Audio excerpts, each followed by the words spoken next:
ప్రస్తుతం మనతో పాటు బీఆర్ఎస్ పార్టీ సీనియర్ నాయకులు మల్లేష్ గారు ఉన్నారు. మల్లేష్ గారు చెప్పండి. ఈరోజు చూసుకున్నట్టయితే ఇబ్రహీంపట్నంలో కోర్టుకెళ్ళినటువంటి పరిస్థితి ఎక్కువ సీట్లు మీకు వచ్చినప్పటికీ ఈ విధంగా చేయడాన్ని ఏ విధంగా చూస్తున్నారు ఒక సీనియర్ నాయకుడికి? ఎందుకంటే మీరు ఎన్నో ఎలక్షన్స్ ఇవి చూసే ఉంటారు కదా. ఇబ్రాహీంపట్నం మున్సిపాలిటీలో 24 ఇట్లా మేము 14 గెలిచినాం. 2 బీజేపీ, 1 ఇండిపెండెంట్. కాంగ్రెస్ వాళ్ళు గెలిచింది 7-8 సీట్లు గెలిచారు. మేము చైర్మన్, వైస్ చైర్మన్ మేము కావాలి కదా. రాజ్యాంగ పరంగా రాజ్యాంగబద్ధంగా మేము ఎక్కువ సీట్లు వచ్చినాయి, మేము కావాలి. మా దాంట్లో ఒకరికి ప్రలోభ పెట్టి ఒక అభ్యర్థిని కంప్లైంట్ చేపించి దాన్ని సాకుగా చూపించి దొడ్డిదారిన పోయి కోర్టుకు పోయి ఏదో స్టే తెచ్చి క్యాండిడేట్ ఆన్నే ఉండు, పోలీసు వాళ్ళు హ్యాండ్ ఓవర్లు ఉండ్రు, ఎలక్షన్ మీటింగ్ లో పాల్గొన్నాడు, సభ్యుడిగా ప్రమాణ స్వీకారం చేసిండు, మీద కంప్లైంట్ ఎఫ్ఐఆర్ చేసి ఇట్లా చేస్తే కోర్టు ఏదో స్టే ఇచ్చింది.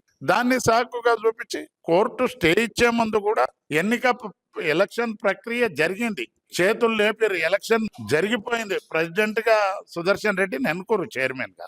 దాన్ని ఎన్నికను ఒత్తిడి చేపించి ఆపిచ్చి ఈవినింగ్ ఎప్పుడో కోర్టు స్టే వస్తే దాన్ని సాకుగా పెట్టి ఎలక్షన్ ఆపి మళ్ళీ తెల్లారి కోర్టులో ప్రొడ్యూస్ చేసినాక ఆ వ్యక్తిని ఎన్నిక రిజల్ట్ అనౌన్స్ చేయాలి. మరి న్యాయస్థానం ఎందుకో ఆ స్టే కొట్టిస్తే అది కలెక్టర్ గారి చేతులకు పోయింది. ప్రభుత్వం వాళ్ళ చేతులు ఉంది కాబట్టి వాళ్ళు దాన్ని లేట్ చేయాలని చూస్తారు.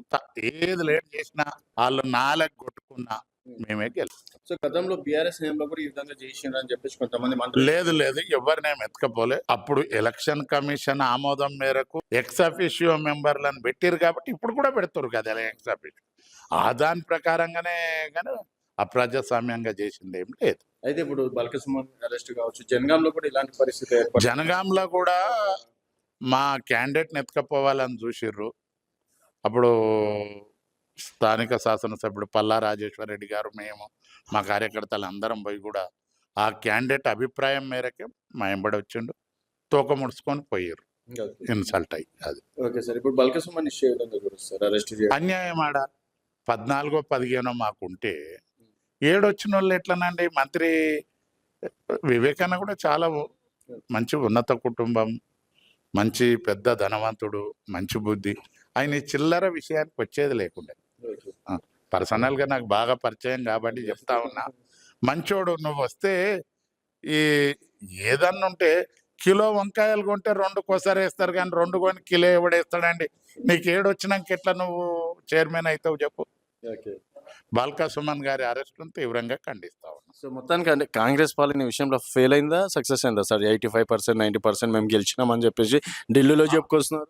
అప్రజాస్వామ్యంగా 35 హంగ్ వచ్చింది, 22 మేము గెలిచినాం. 35, 22, 57 పోతే ఇంకా నీకు ఎక్కువ ఏమొచ్చింది చెప్పండి. సో తిరుగుబాటు స్టార్ట్ అయింది, 2.5 సంవత్సరాలు జరిగిపోయింది కాబట్టి అట్లా. సో నెక్స్ట్ నమ్మకం ఉందా సార్ మీరు?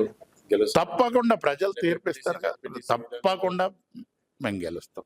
ఎంపీటీసీ మెజారిటీ ఎంపీటీసీ జడ్పీటీసీలు గెలుస్తాం.